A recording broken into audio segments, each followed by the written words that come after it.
The stars had always seemed so peaceful from Earth. Timon remembered thinking that as a child, lying in the grass and staring up at the night sky.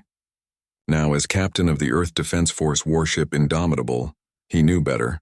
The stars were not peaceful. They were full of predators.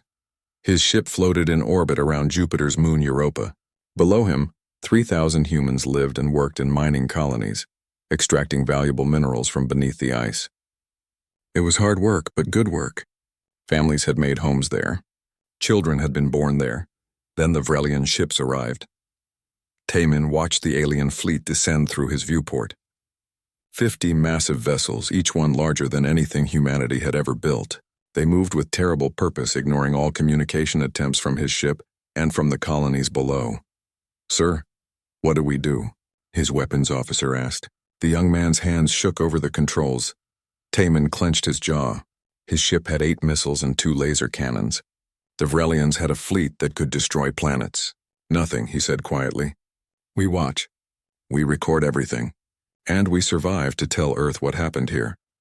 Down on Europa, Hyejin stood in the central command center of the main colony. She was the administrator, responsible for everyone here. Around her, families huddled together. Parents held their children close.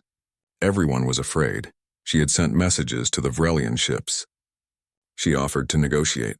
She asked what they wanted. The response came in the form of landing craft that touched down around the colony dome. Armored soldiers poured out, weapons ready. Hyejin activated the colony's emergency broadcast. "This is Europa Base to Earth Command. The aliens are not here to talk. They are here to take us. Tell our families we love them. Tell Earth to remember." The dome shattered. Plasma fire cut through the air. Screaming filled the communication channels. Timon watched from orbit, helpless. His crew wept at their stations. The tactical display showed Vrelian soldiers moving through the colony with brutal efficiency. They weren't killing everyone.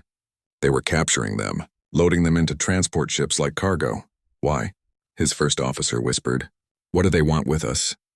The answer came 3 hours later when the Vrelian commander broadcast a message across galactic channels. It was meant for other alien species, not for humans, but Timon's ship intercepted it. The message showed what the Vrelians were doing. They had humans strapped to medical tables. Machines extracted their DNA, their genetic material.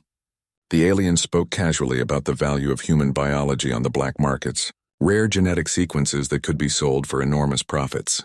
The humans themselves were treated as resources to be harvested and discarded. Timon watched a Vrelian scientist inject a human child with something. The child convulsed. The scientist took notes. When the child stopped moving, the body was thrown into a disposal unit like trash. The captain turned away from the screen. He vomited into a waste bin. Around him, his crew sat in stunned silence. They had just watched their species being treated like laboratory animals, like livestock. On Earth, billions of people received the transmission. The Vrelians had made sure everyone could see it. It was a message to the galaxy. This is what happens to primitive species who think they matter. This is what happens to animals who reach for the stars. The Galactic Council issued a statement within hours. They expressed deep concern. They called for both sides to pursue diplomatic channels. They reminded humanity that violence was not the answer. The proper procedure was to file a formal complaint, which would be reviewed by a committee over the next several years. In his office at Earth Defense Force headquarters, Admiral Kangday read the Council's statement. Then he read it again. Then he threw the datapad across the room, where it shattered against the wall. His aide, a young woman named Bora, stood at attention. "Sir, what are our orders?" Kangday looked at the wall display showing casualty estimates from Europa. 3,000 civilians, men, women, children, all taken, all being processed like animals in a slaughterhouse, and the galactic community wanted Earth to file paperwork. "Assemble the First Fleet," he said. Bora hesitated. "Sir, the Council said—" "I don't care what the Council said," Kangday interrupted. His voice was cold and hard. "They watched our children being harvested. They did nothing. Now we do something." Within 6 hours, 50 Earth warships gathered in orbit. Every available vessel, from massive carriers to small destroyers. The crews loaded every weapon in the human arsenal. Nuclear missiles, kinetic projectiles, chemical weapons that had been banned by Earth treaties.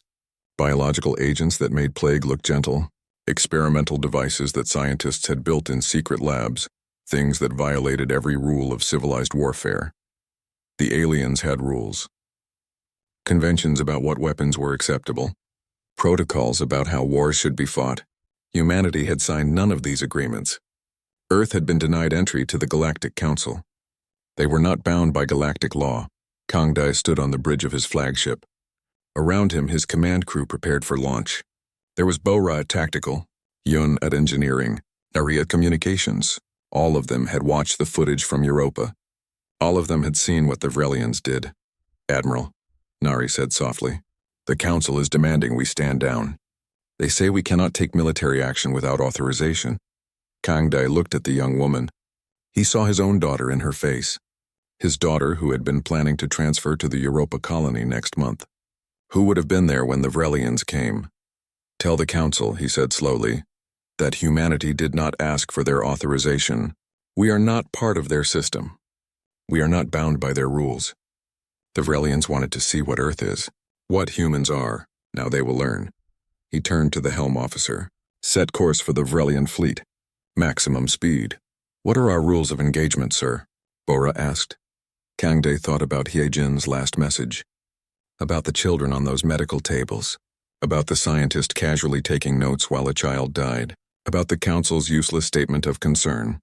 "There are no rules," he said. "Find them. Chase them. Kill them all." The fleet moved out, 50 ships carrying humanity's rage into the black. Behind them, Earth watched and waited. Some people prayed for peace. Some prayed for victory. Most prayed for revenge. In his quarters, Taimin reviewed the recordings from Europa one more time. He needed to remember.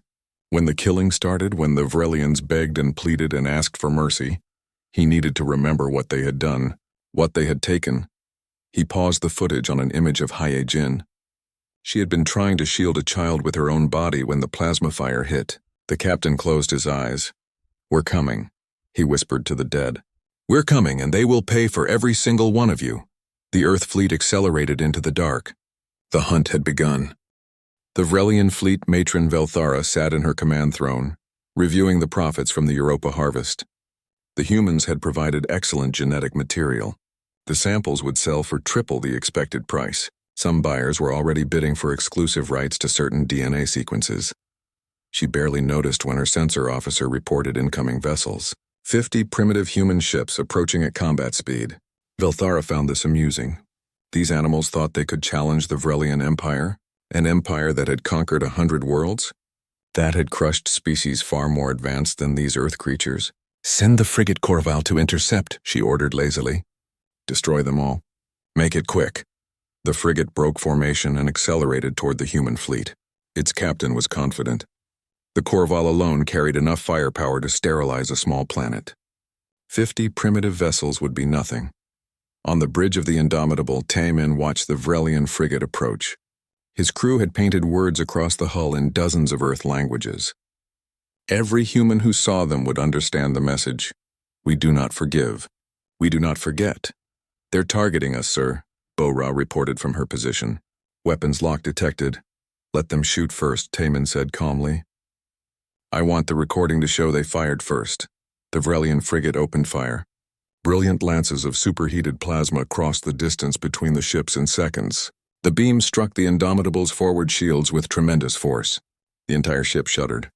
Alarms blared. The shields held, but barely. "Return fire," Taimin ordered. "All weapons." What happened next would be analyzed by military historians for generations. The humans did not fight like any species the galaxy had ever seen. They did not follow the rules. They did not show restraint. They fought like cornered animals with nothing left to lose. The Indomitable launched nuclear missiles. Not the clean fusion weapons that galactic species used. These were dirty fission devices designed to maximize radiation. The Vrelian frigate's point defense systems shot down most of them, but 3 got through. The nuclear explosions lit up the void. Radiation washed over the Vrelian ship, frying its sensors and communication systems. Before the frigate could recover, the Indomitable fired kinetic projectiles, simple metal rods but accelerated to nearly the speed of light. They punched through the frigate's armor like it was paper. Then came the biological weapons. missiles that released clouds of genetically engineered viruses into the frigate's atmosphere. The Vrelian crew began to die in minutes, their bodies dissolving from the inside. Finally, the Indomitable fired its experimental particle beam. The weapon had been built in secret, tested only twice. It worked perfectly. The beam struck the frigate's reactor and the entire ship simply ceased to exist.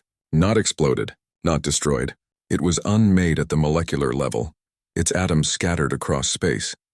On the Vrelian command ship, Velthara stared at her displays in shock. The frigate was gone, just gone. In less than 5 minutes, these primitives had destroyed a vessel that should have been invincible against them. "All ships, combat formation," she screamed. "Engage the humans immediately." But the humans were already moving. The 50 ships split into groups, each one targeting a different Vrelian vessel. They used tactics that horrified the watching galaxy. Kamikaze runs where human ships rammed into Vrelian vessels at full speed. Swarms of AI-controlled drones that targeted life support systems specifically. Weapons that released nanomachines designed to eat through hull plating. Admiral Kangde watched from his flagship as the battle unfolded. Bora gave him constant updates. Every Vrelian ship they destroyed. Every human ship they lost. The price was high, but humanity was paying it willingly. "Admiral, 3 Vrelian vessels are attempting to flee," Bora reported. "Pursuit course," Kangde ordered. "Do not let them escape." 3 human destroyers broke formation to chase the fleeing ships. One was commanded by Lieutenant Siok, a young officer who had lost his parents on Europa. His ship was faster than the Vrelian vessels. He caught up to them within an hour. The Vrelian captain broadcast a message. "We surrender. We will return the humans we captured. Please mercy." Siok listened to the message. He thought about his mother and father, about the footage of humans being processed like livestock, about children dying on medical tables. He did not respond. He simply fired every weapon his ship had. Across the battlefield, the pattern repeated. Vrelians begged for mercy. They offered to negotiate. They pleaded with the humans to follow the galactic rules of warfare. The humans remained silent, and they kept firing. The Galactic Council watched the battle through long-range sensors. They sent urgent messages to Admiral Kangde. They demanded he cease hostilities immediately. They reminded him that he was violating every convention of civilized warfare. Kangde finally responded after 3 days of continuous fighting. His face appeared on every council display. He looked tired. There was blood on his uniform. Behind him, his bridge crew worked frantically at their stations. "You want to talk about civilized warfare?" he said quietly. "You want to talk about conventions and rules? Where were these rules when the Vrelians were harvesting our children? Where was the council when our people were being treated like animals?" A council representative tried to interrupt. "Admiral, we understand your anger, but..." "No," Kangde cut him off. "You don't understand. You can't understand. Because if you did, you would have done something. You would have stopped them. But you didn't. You filed paperwork. You issued statements. You did nothing." He leaned closer to the camera. "You wanted to see what humanity is? You wanted to know what kind of species we are? Watch. Watch what we do to those who harm our children, and learn." The transmission ended.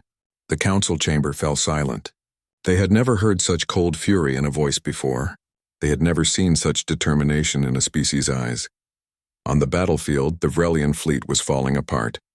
Half their ships were destroyed. The rest were scattered, trying to flee in every direction. But the humans hunted them down one by one.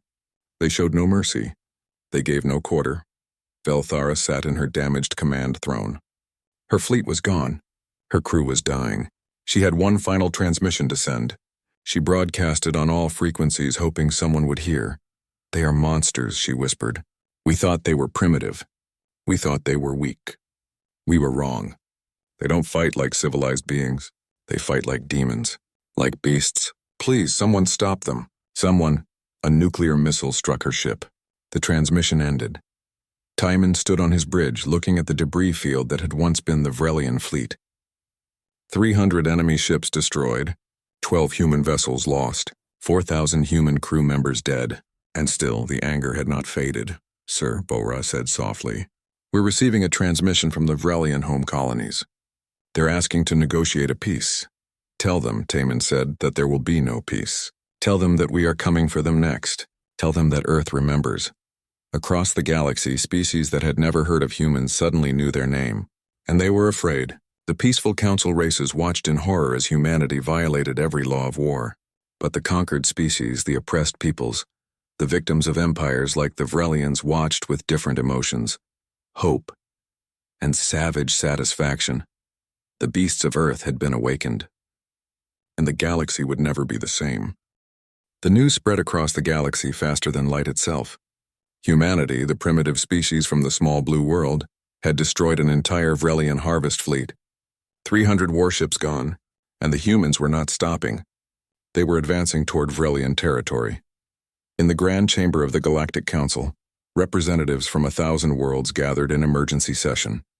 Councillor Rathmon of the Celestial Dominion stood at the central podium, his 4 arms gesturing wildly.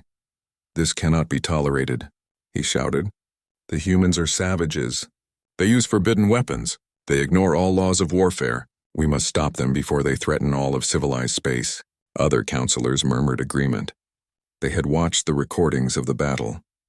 They had seen the nuclear weapons, the biological agents, the kamikaze attacks. Such tactics were barbaric, unthinkable. But High Chancellor Korvax, eldest member of the council, remained silent. He had studied the battle carefully. He had analyzed the human tactics, and he had reached a terrifying conclusion.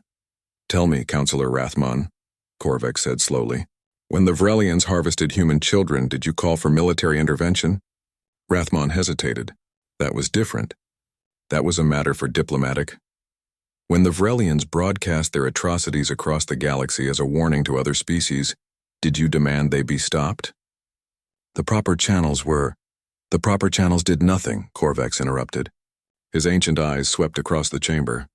We watched. We expressed concern. We filed reports. And the Vrelians continued their harvest. Now the humans have responded. And you are surprised that they are angry? The chamber erupted in argument. Some councillors agreed with Korvax. Others demanded immediate action against Earth. While they debated, humanity continued its war. On the frontier world of Novaris, Colonel Yong-Ho led the first human ground assault against a Vrelian facility. Intelligence had identified it as a processing center, similar to the one used on Europa. Yong-Ho's soldiers approached with grim determination. They breached the walls using shaped charges, moved through the corridors in tight formation. What they found inside made even the hardest soldiers stop and stare. The facility was enormous. Row after row of medical tables, each one occupied, but not all the victims were human. Yong-Ho saw dozens of different species, aliens he had never seen before, all of them being harvested, all of them being processed like livestock. A young alien with blue skin reached out to him weakly. "Help," it whispered in broken galactic common. "Please help." Yong-Ho made a decision that would change everything. He did not just free the humans. He freed everyone. He gave them weapons from the Vrelian armory. He gave them the coordinates of Vrelian colonies. And he told them one thing: take back what they stole from you. The freed slaves looked at him with wide eyes. Then slowly they began to understand. The humans were not just fighting for themselves. They were fighting for all the oppressed, all the victims. Within days, rebellions broke out across Vrelian space. Former slaves rose up, conquered worlds fought for freedom, and at the center of it all, coordinating the chaos, was humanity. The humans provided weapons, tactical advice, medical supplies. They did not ask for anything in return. The Vrelian Empire, which had stood for 5,000 years, began to crumble. Their military was stretched thin, fighting on 100 fronts. Their economy collapsed as slave labor disappeared. Their government fractured as different factions blamed each other for the disaster. Ambassador Telkara of the peaceful Luminari watched all this with growing alarm. Her species believed in nonviolence, in peaceful resolution. In diplomacy, the humans were destroying everything the Council had built. She traveled to Earth to plead for restraint. Her ship landed in what had once been the city of Geneva. The Vrelians had bombed it in retaliation for their losses. 3 million humans had died in the attack. Telkara walked through the ruins. Bodies were still being recovered. Families searched for lost loved ones. Children cried for parents who would never come home. The ambassador felt sick.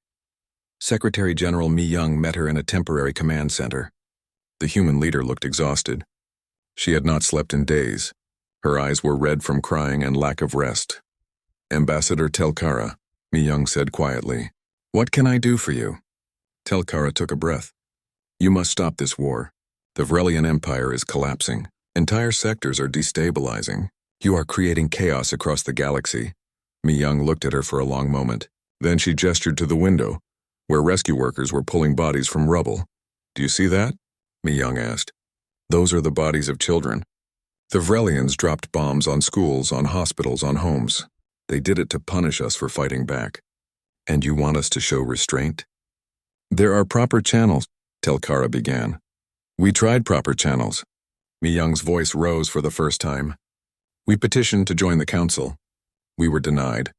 We asked for protection. We were ignored. We begged you to stop the Vrelians when they came for our children. You filed paperwork. The human leader stood up and walked to the window. The Vrelians showed our children no mercy. Your council watched and did nothing. Now you come here and ask us to stop? Where was this concern when our people were being harvested? Telkara had no answer. She stood in silence, watching the rescue operations below. I will tell you what humanity is teaching the galaxy, Mi-young continued. We are teaching that there are consequences for atrocities, that evil must be punished, that those who harm children will pay a terrible price. If your council had taught this lesson, we would not need to. The ambassador returned to the council with a troubling report. The humans were not going to stop. They could not be reasoned with. They had suffered too much, lost too much, and they were reshaping the entire galactic order through sheer, brutal force. But more troubling was the support they were receiving. Dozens of species had joined the human cause, not because they loved Earth, but because they respected strength, because they had been victims themselves, because they saw in humanity something the council had lost, the will to act. Back at the council chamber, Korvex read Telkara's report carefully. Then he called for a vote. Should the council go to war with humanity? The debate lasted for hours. Some councilors argued that humanity must be stopped before they became an even greater threat. Others warned that war with Earth would be catastrophic. The humans fought without restraint, without mercy. They would use weapons the galaxy had banned for good reason. Finally, the vote was called. 73 species voted to form a grand armada against Earth. 26 voted against. The rest abstained. When the results were announced, Korvex closed his eyes in sorrow. The galaxy was about to learn a terrible lesson. He had studied Earth's history. He had read about their wars, their willingness to sacrifice everything for survival, their absolute refusal to surrender. You are making a mistake, he said quietly. The humans are not like us. They did not evolve on peaceful worlds. Earth is a death world.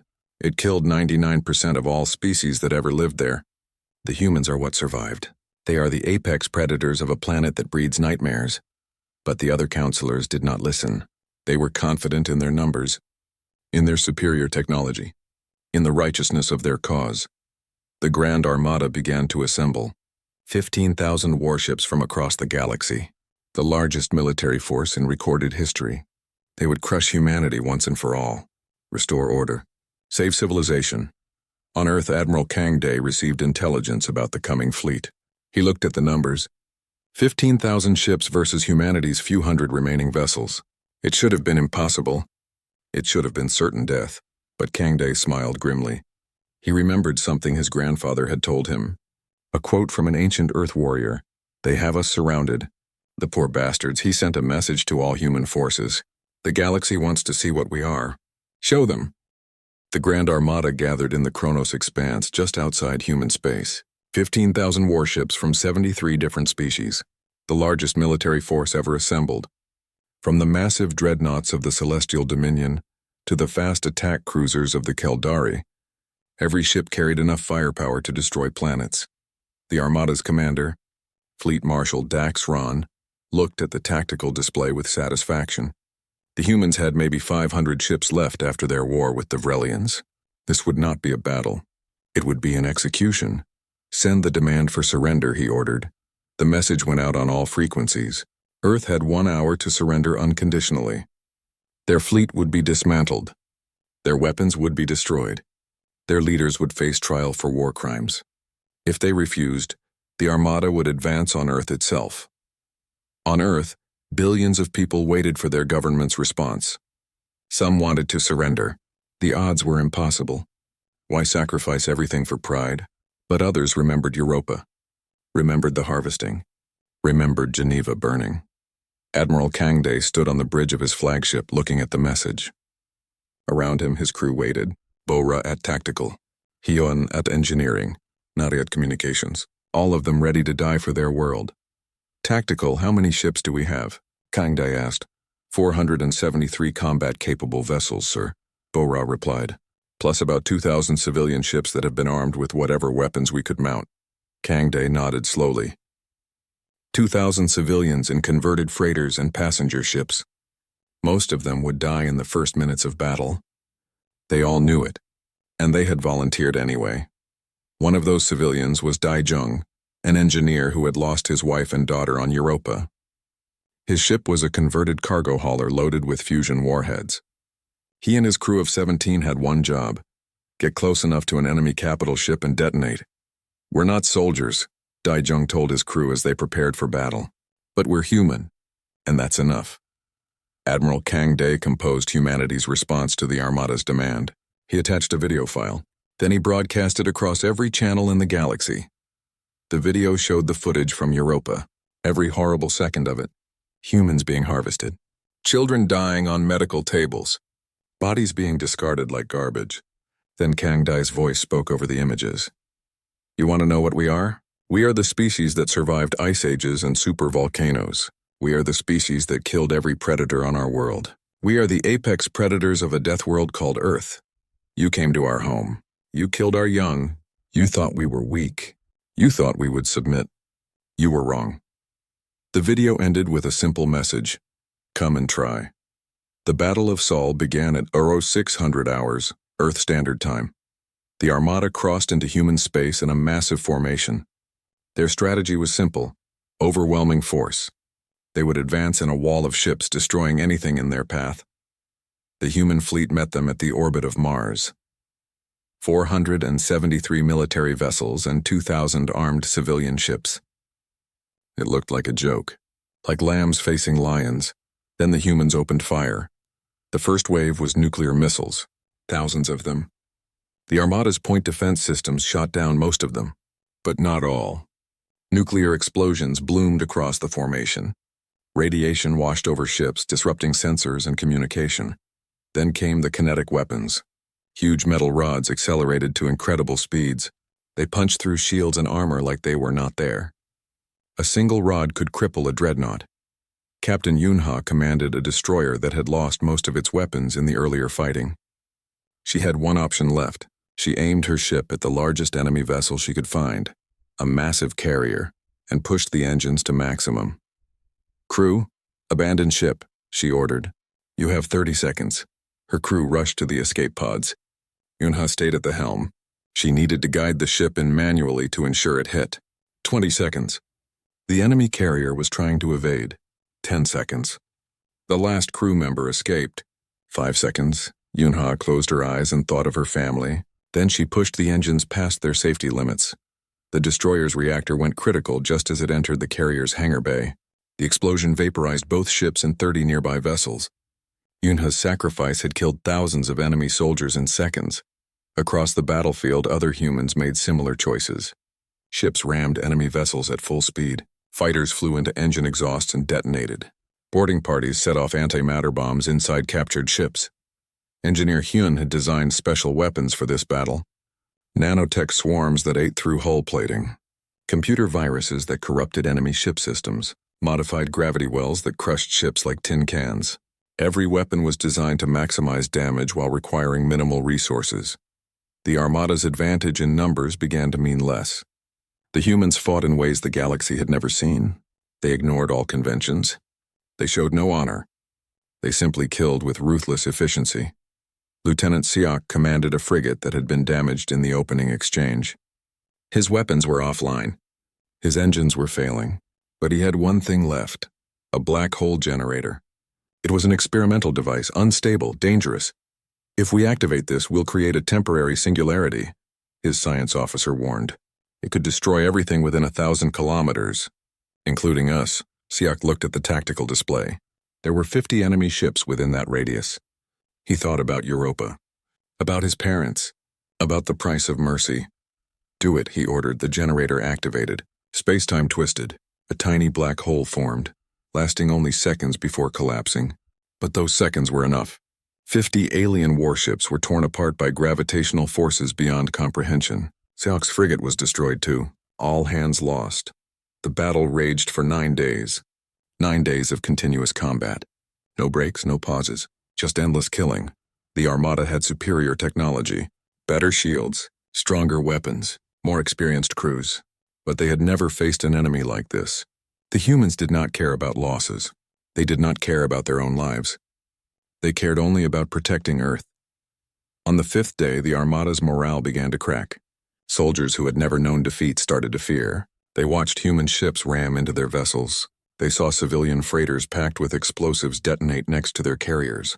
They realized these humans would never surrender, would never stop, would fight until every last one of them was dead. Daejung's cargo ship had survived longer than anyone expected. He had lost half his crew to enemy fire.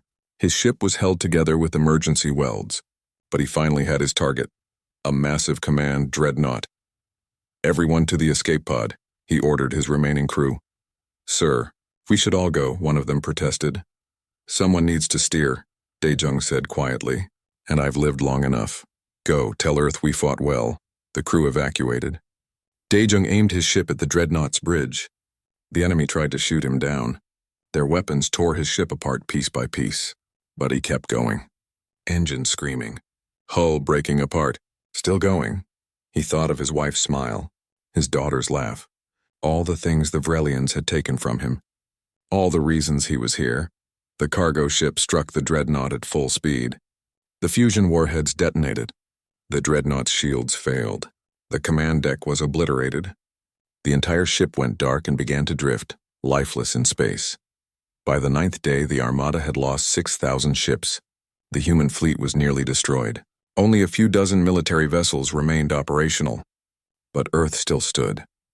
Fleet Marshal Daxron looked at his casualty reports in disbelief. 6,000 ships, hundreds of thousands of soldiers, and the humans were still fighting. Still holding. Sir, several commanders are requesting permission to withdraw, his aide reported. Daxron wanted to refuse, wanted to push forward, but he looked at the display showing Earth's orbital defenses. The humans had saved their strongest weapons for last. Planetary defense platforms, orbital railguns, weapon satellites, all of them fully armed and waiting.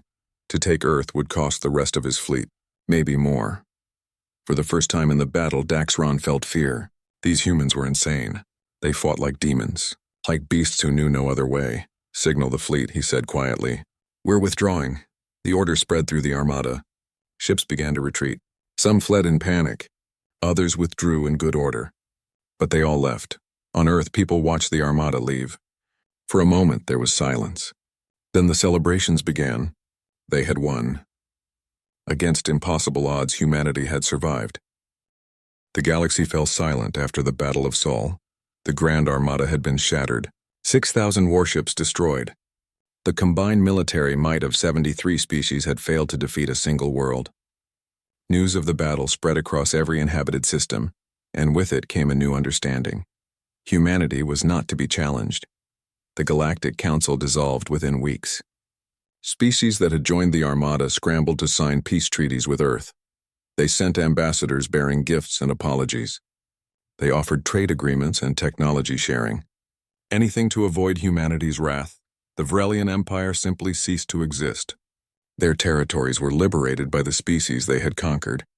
Former slaves hunted down Vrelian leaders and brought them to trial. Some trials were fair. Most were not. Humanity did not interfere.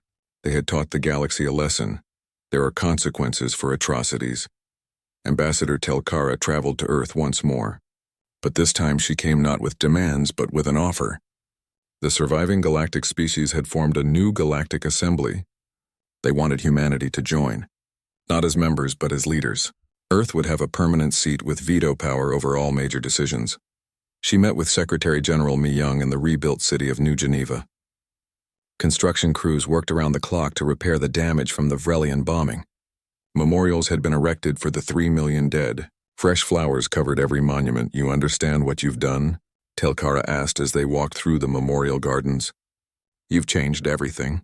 The galaxy will never be the same. Mi Young stopped at a memorial wall. Names were carved into the stone. Thousands of them. She touched one name gently. Good, she said quietly. The old galaxy watched while children were harvested. The new galaxy will know better. Telkara hesitated before asking her next question. And what happens when humanity is the one committing atrocities? Who will stop you? Mi Young turned to face her. The human leader looked older than her years. The war had aged her, haunted her. We will stop ourselves, Mi Young said. We know what we are. We've always known.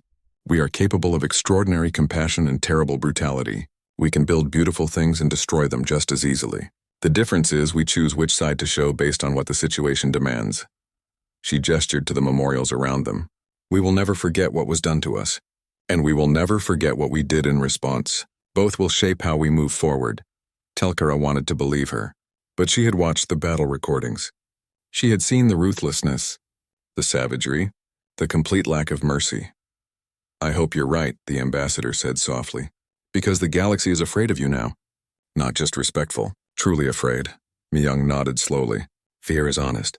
Fear is realistic. It's better than the contempt the council showed us before. At least fear means they'll think twice before harming another species.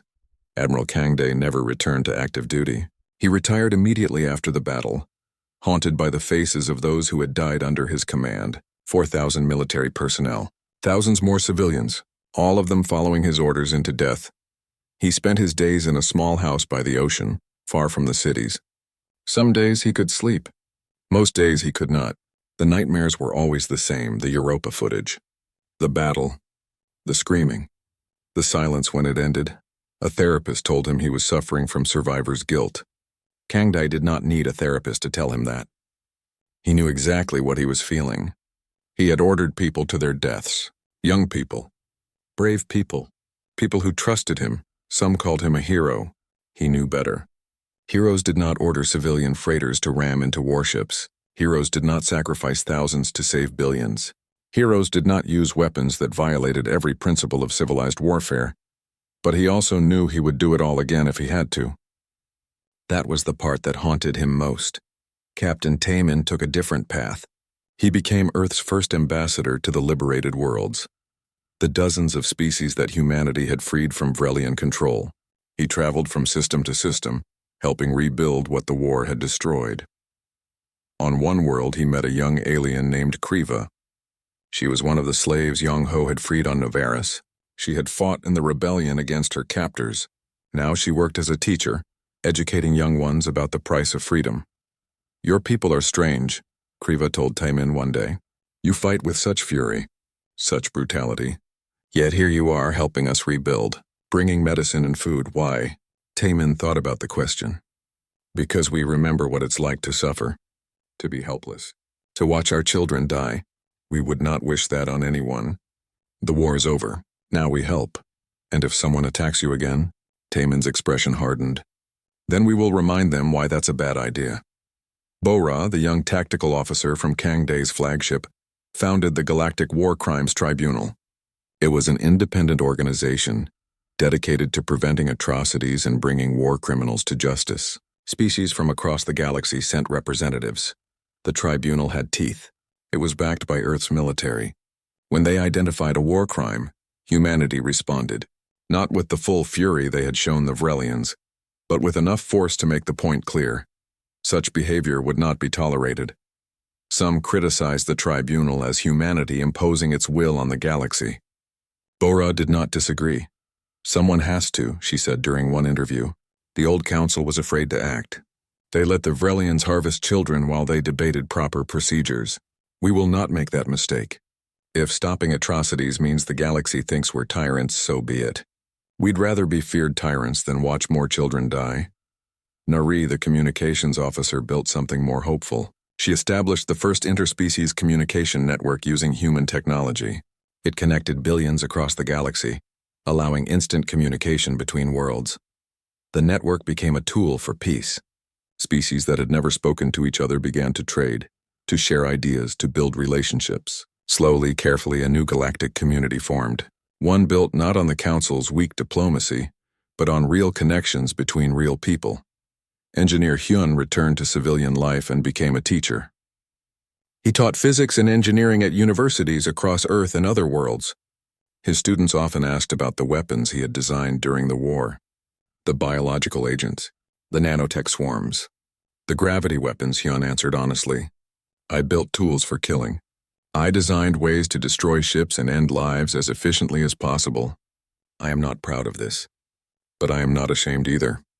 When your family is threatened, you use every tool available. That is what I did. One student asked if he would design such weapons again. Yes, Hyun said without hesitation. If Earth is threatened again, I will build worse. That is the price of survival. The young engineer Dae-jung had not survived the battle, but his story became legend. The civilian who loaded his cargo ship with bombs and flew it into a dreadnought. The father who lost everything and gave everything in return. His name was carved into the memorial walls alongside the soldiers. Because in humanity's eyes, he was a soldier. They all were. Every civilian who armed a freighter. Every volunteer who joined a suicide mission. Every person who chose to fight rather than surrender. Earth built monuments to the dead. Massive structures listing every name, every sacrifice, every life given so that others could live. Billions came to pay their respects, human and alien alike.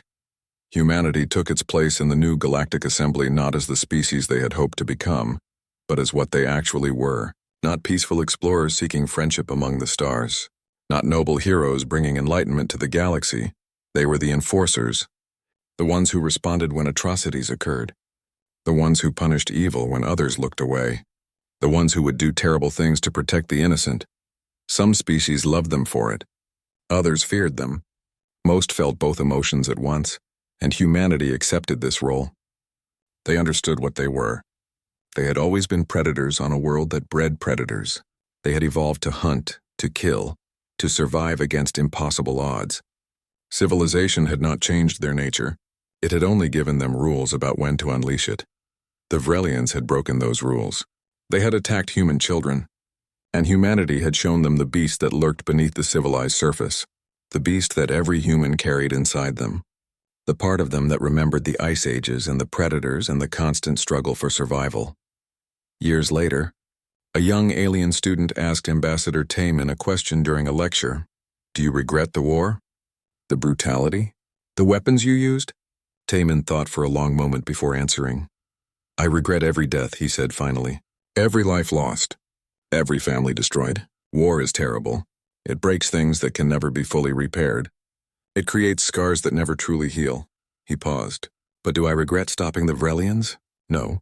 Do I regret saving those who could not save themselves? Never. The Vrelians begged for mercy when they realized they were losing.